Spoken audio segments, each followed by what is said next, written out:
هشتادمین نشر برنامه ترانسفر در عمل را هرچند که ما پس از تنفس‌های نچندان طولانی منظورتان میکنیم، ولی در بازار فوتبالی همان خریداری‌ها زیادند، چرا تا حال روزنه‌ها گشوده میمانند. با کل شما سلام دوستان عزیز، برنامه امروز را از سخنها سری خریداری نوی کیولن شروع میکنیم.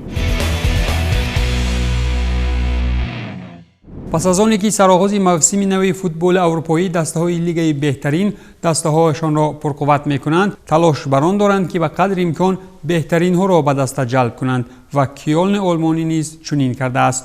یا به طور دیگر بگیریم، بهترین حمله‌ور اونیون برلین سباستیان اندرسون برای عوض 6 میلیون یورو به کیولن گزارش کرد. حمله‌ور شوئدی با تیم نوش شرطنامه مهلتش تا سال 2023 امضا نمود و طبق معلومات کیکر ترانسفری بازیگر 29 ساله برای کیولن چطور گفتیم 6 میلیون یورو ارزش پیدا کرده است. در موسم قبلی باشد اندرسون 12 گل در 33 بازی‌های بوندسلیگا و ثمر رسانیده به عنوان بهترین حمله‌ور اونیون مشرف شده بود.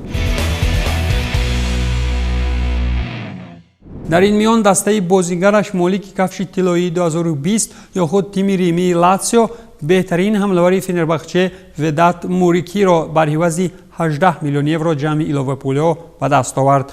باشگاه ریمی همین طریق گزارش حمله‌ور 26 ساله را تصدیق نموده در خصوص جزئیات‌های بیشتری آن معلومات افشا نکرده است. از روی معلومات‌های جانلوکا دی مارسیو، ایتالیایی‌ها بهره بازیگر منتخب کوسوو 18 میلیون یورو جمع علاوه پولی پرداخته‌اند. خود موریکی باشد در لاتسیو 2.2 میلیون یورو در یک سال کار خواهد کرد.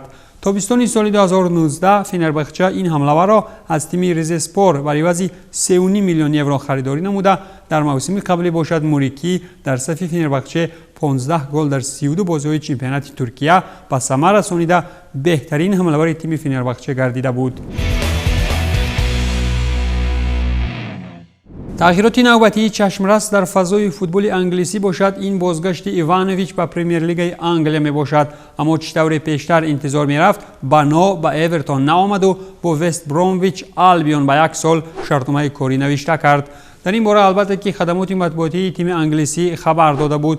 قابل قید است که برانیسلاو ایوانویچ از سال 2008 تا سال 2017 در صف چلسی برآمد نموده، بعداً با انجام مهلت قرارداد کاری به زینیت پیوسته بود. برانیسلاو ایوانویچ اصلاً از بازیگران 3 جایزه‌دار لیگ انگلیسی بوده. زمانی در چلسی برآمد کردنش 3 مرتبه به عنوان قهرمانی انگلیا مشرف گردیده، 3 بار دیگر جایزه‌دار جام انگلیا شده است.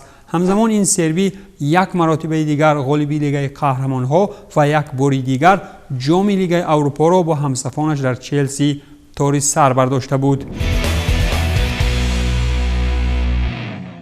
زمانی که در عالم یورو فوتبال گزارش‌های فوتبالی در اوجند، در فضای فوتبالی روسیه هم تا حال فرصت‌ها بهر خرید و فروش وجود دارند. دیناموی مسکو هم در این فرصت‌ها بازیگر خشتانی شونیچ را و بنسین گوان چینایی فروخت و این گزارش باشد 350,000 یورو نرخ شده است. تیم مسکوگی این فوتبالباز 31 ساله را به چمپیونات چین گسیل نموده. شور معلوم است این بوسنیایی سر سال 2017 در دینامو برآمد نموده، پیشتر در شتوتگارت هنرآزمایی میکرد.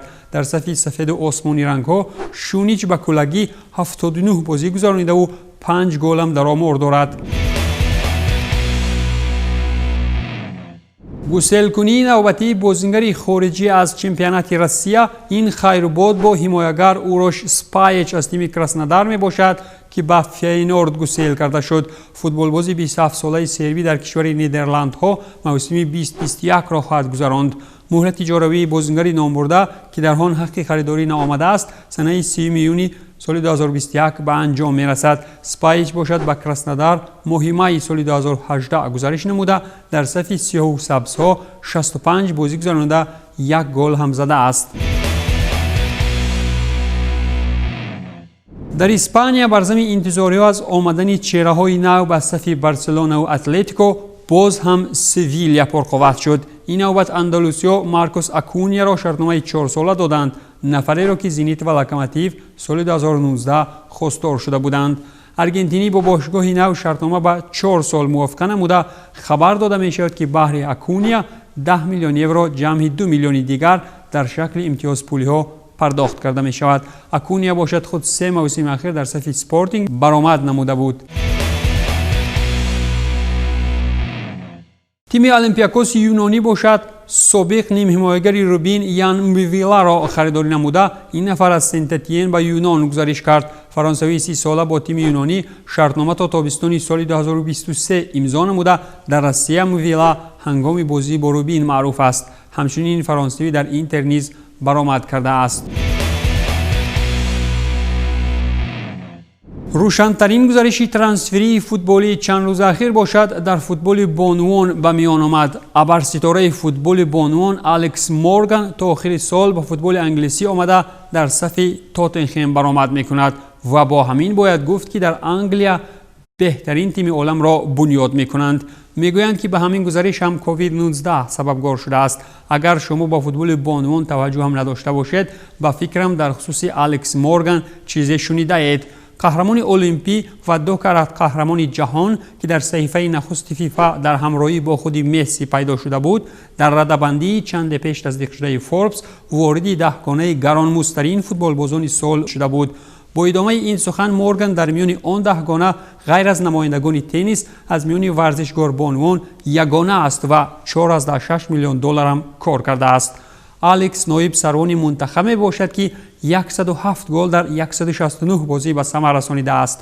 قریب کلی مسند ورزشی خویش را این فوتبال باز در امریکا گذراند، اما کرونا ویروس الکس را مجبور نمود تا اقیانوس را عبور کند.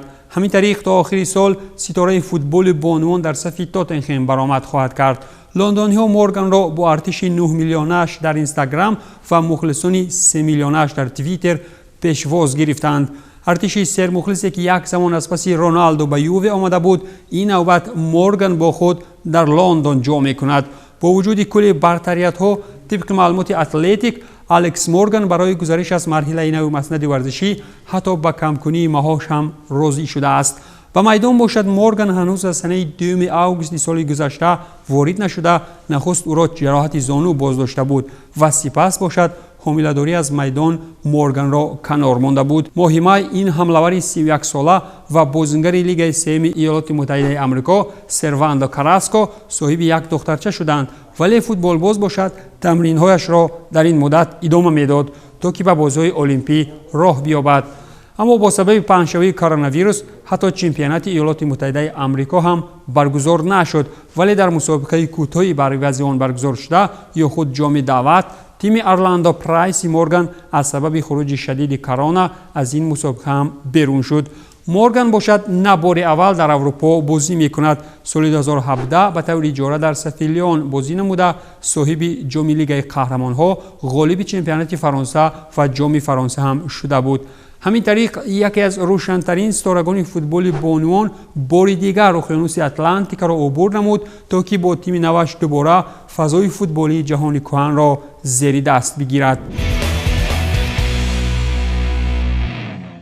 در فرصت‌های اخیر برنامه به طور رمزی کمی هم باشد از حوزه‌ها میگوییم.